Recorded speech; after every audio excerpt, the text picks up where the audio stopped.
Ibnu Sina.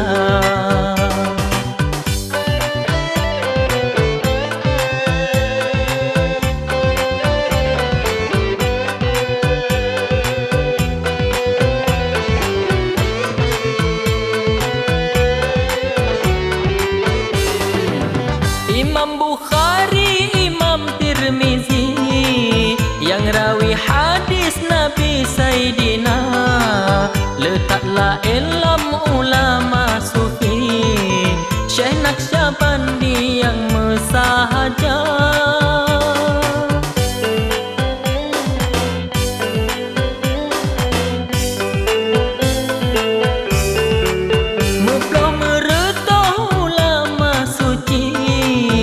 Menancit ahli lambi dengan donya, lembuh umpama Syekh Khawarizmi yang jita ahli matematika.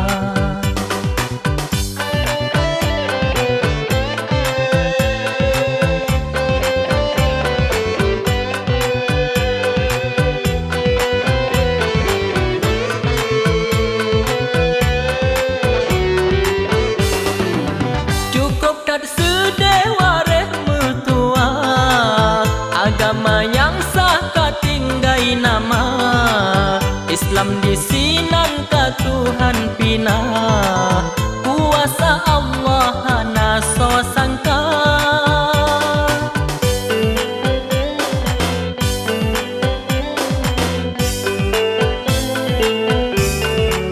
Mantang na tinggai bangunan megah, masjid luangan daya Tuhan, sebagai saksi bukti sejarah agama Allah di Sinan Jaya.